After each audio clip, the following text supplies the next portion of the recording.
Bismillahirrahmanirrahim. Assalamualaikum warahmatullahi wabarakatuh.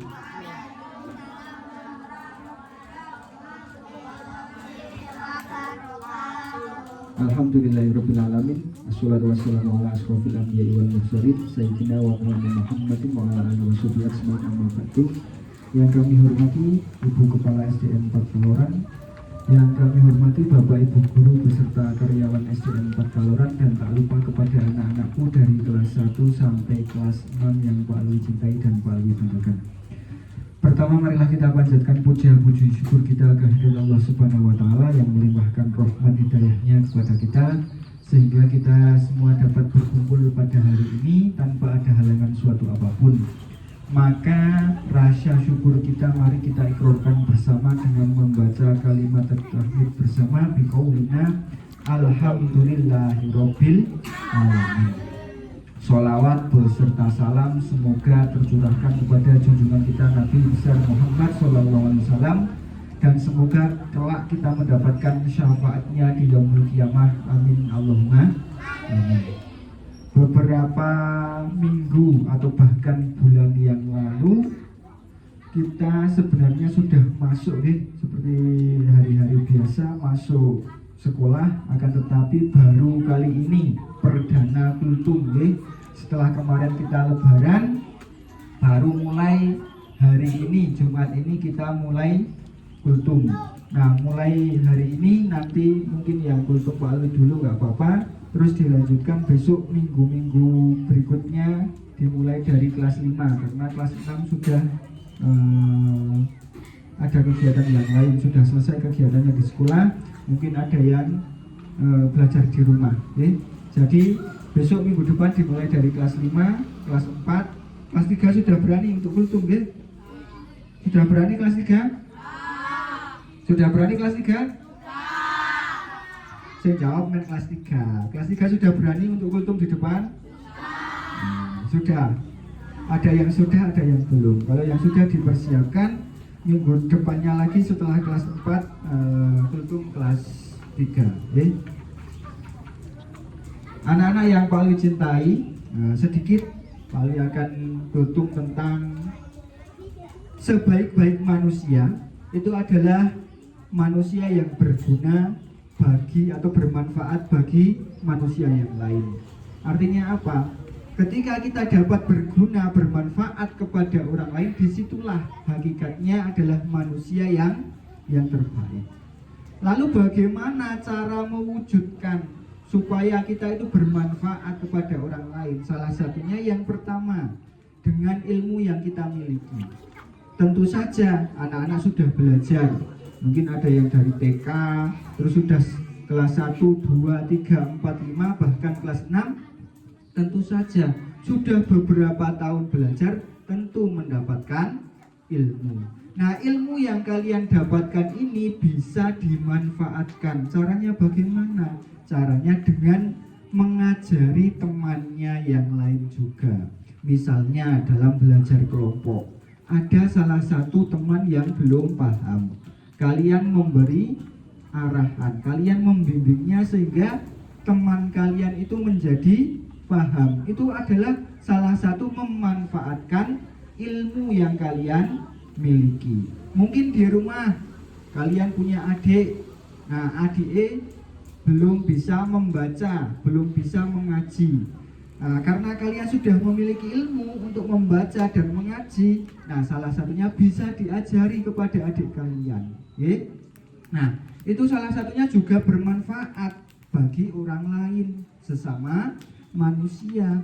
Bahkan dalam sebuah hadis dijelaskan, ketika manusia itu sudah meninggal dunia, tidak ada amalan yang bisa menolongnya kecuali 3 perkara. Yang pertama, amal jariah, yang kedua, ilmu yang bermanfaat, dan yang ketiga adalah anak yang soleh mendoakan kedua orang tuanya. Nah, salah satunya adalah ilmu yang bermanfaat ini. Ketika kalian bisa memanfaatkan ilmu yang kalian miliki, insya Allah akan menjadi penerang di alam barzah atau di alam kubur kalian. Itu yang pertama, menggunakan ilmu. Kemudian yang kedua, untuk bisa bermanfaat terhadap teman, terhadap orang lain. Dengan apa? Dengan tenaga dan waktu yang kita miliki. Mungkin kita bisa membantu teman kita, meluangkan waktu kita kepada orang lain. Bahkan hal yang paling kecil saja, mendengarkan cerita teman kalian yang sedang susah, sedang sedih, kalian dengarkan dengan baik, lalu kalian memberikan solusi atas masalah tersebut, itu juga namanya sudah bermanfaat kepada orang lain.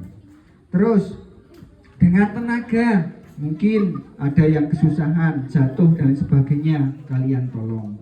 Itu namanya dengan tenaga. Kerja bakti di lingkungan masyarakat itu juga membutuhkan tenaga. Itu salah satunya adalah kita bermanfaat terhadap orang lain atau terhadap manusia yang lain.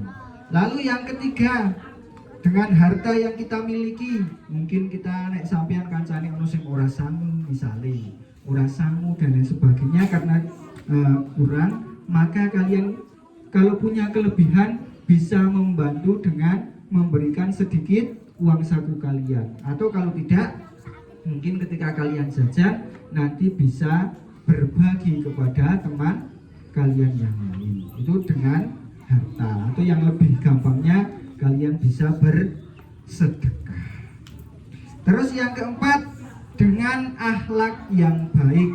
Ini hal yang paling mudah yang bisa kalian lakukan, itu dengan akhlak yang baik. Bagaimana caranya? Yang paling gampang saja bisa dilakukan adalah kalian senyum dengan teman kalian. Ketika datang, bertemu, mengucapkan salam lalu senyum, itu akan membuat hati orang lain itu akan menjadi damai. Sama jajal toko sekolah kok besengat-besengut, kancane kira-kira priye. Nah, kancane mesti wedi arek takon wae, gitu. Tetapi berbeda ketika kalian datang mengucapkan salam terus menebar senyum kepada teman kalian, maka teman kalian hatinya akan menjadi damai. Itu hal yang paling mudah. Salah satu yang paling gampang bisa kalian lakukan adalah dengan senyuman.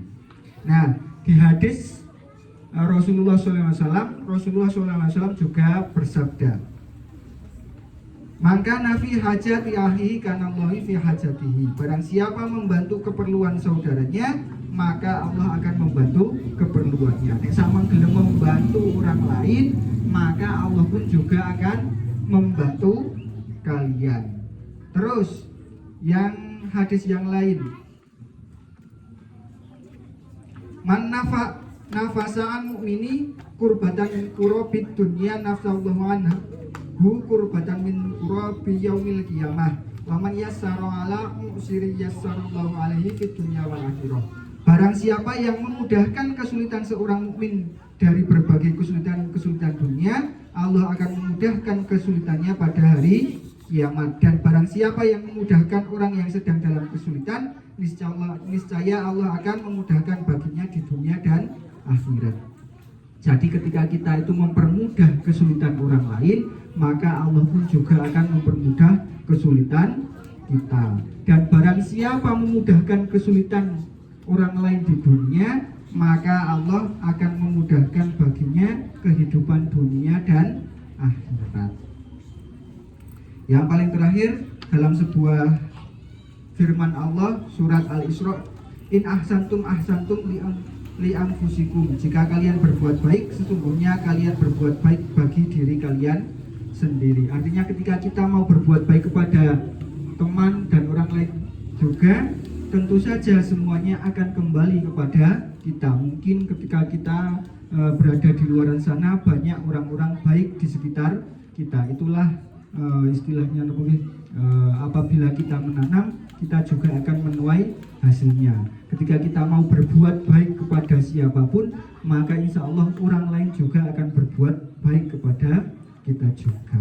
Intinya apa? Intinya bagaimanapun dan dimanapun caranya, kita harus bisa bermanfaat bagi orang lain. Dimulai dari kapan? Dimulai dari sekarang. Dimulai dari diri kita sendiri. Dengan apa? Dengan apa yang bisa kita lakukan. Nek sampean gisane metok gek senyum, ya tebarkanlah senyum kepada siapapun. Nek sampean bisane nang kelas misalnya bisanya meminjamkan pensil, ya pinjamkan pensil. Itu namanya kita sudah bermanfaat bagi orang lain. Itu saja yang dapat Pak Ali sampaikan. Kurang dan lebihnya Pak Ali mohon maaf. Pak Ali akhiri billahi taufiq wal hidayah. Assalamualaikum warahmatullahi wabarakatuh.